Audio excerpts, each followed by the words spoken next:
What's up mga mananap? Welcome back sa ating mga short tutorials. At sa video na ito, papakita ko sa inyo kung paano magpalit ng park light ng Keyway Cafe Racer 152. So, ang may papalit lang natin dito is ang ordinary na peanut bulb, ang tawag dyan. Pero ang size niyan is T10 dahil wala tayong makitang LED.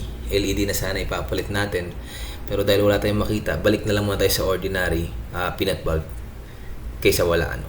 So, first step, tanggalin natin yung headlight protector natin. Kung wala kayo neto, no need nyo na tanggalin to, no? Diretso na kayo dun sa may screw sa ilalim. Pero since meron tayong headlight protector, kailangan natin tanggalin ng gamit ang 12 na wrench. So kapag natanggal nyo na yan, meron yan dalawang screw sa baba, kabilaan yan left and right. Yan yung kumakapit sa ating yung mismong ulo ng ating headlight. So pag natanggal nyo na yan, kapag virgin pa yung headlight nyo, first time nyo palang babaklasin, mahirapan kayong sikwatin yan ng screw, ng flat screw.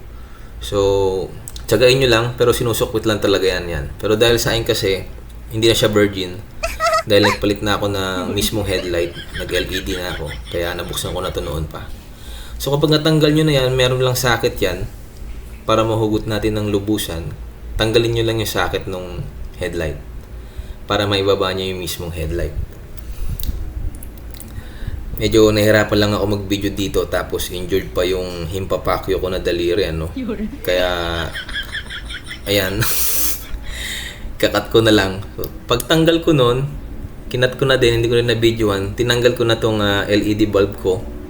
Meron lang siyang lock. Ito yung lock. Papaita ko na lang sa inyo paano tanggalin. So, kapag nakakabit yan, nakaganyan yung lock na yan, ipupush down nyo lang yan, yung dalawa na yan, pupush down nyo, sabay ilalabas nyo. Yan, push down, tapos palabas. Pag natanggal nyo na yan, natanggal nyo na yung headlight bulb. Yun lang yung lock nya. So, ito yung ating stock na park light. Sisikwatin lang natin yan. Hindi, joke lang. Dadalirin lang natin yan, pipinggirin lang natin yan kasi abot naman ng ating kamay. Hugutin nyo lang yan pare, lalabasan din yan. Ano? Tapos, ayun, makukuha na natin yung LED bulb na pundi, yung itim na yan. Tapos, ito yung isang bago.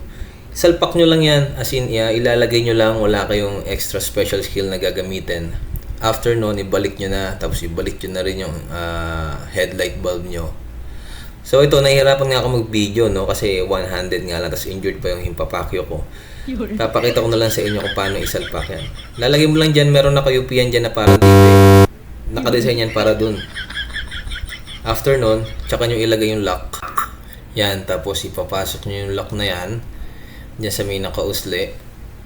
Tapos yung dalawang pair na yun. May naaalala ko pag nakikita ko tong lock na to, no?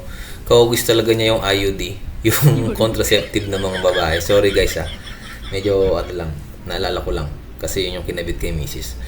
So after nun, ilalagay mo dyan, ilalak mo lang yun. Nahihirapan talaga ako mag-video dito pare.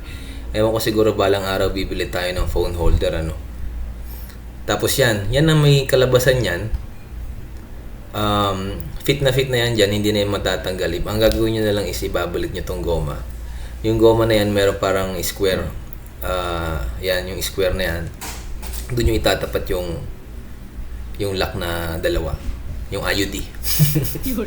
So ayun, ibabalik nyo lang yung socket, simple as that. Pagbalik nyo ng socket, isasalpak nyo lang ulit tong bulb, tapos ibabalik nyo yung screwdriver. At dahil mahirap nga mag video, puro cut na lang tayo.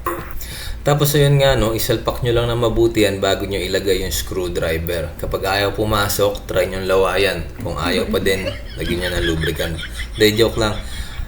Pag nasalpak nyo na maayos yan, lagyan nyo ng screwdriver. At dahil nga, ang hirap talaga mag-video, gagayahin natin yung ginagawa ng iba, yung may papitik-pitik, no. Tapos biglang tapos na. Ayan, tapos nagbilang pa ako dyan. 1, 2, 3, Tapos yun, tapos na nga. At na-screw na natin yung nasa ilalim. After nyan pare, babalik mo lang yung headlight protector mo. Ulitin natin yan para mabilis. O diba? Napakaangas. Oras na para i-testing kung gumagana ba itong ating destroy it yourself pare. On mo yan. On mo yung park light natin. Nag-on yung analog. And voila!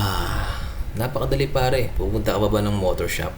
Sana may natutunan ka, pare. Stay old school, stay classic. Salamat sa panonood.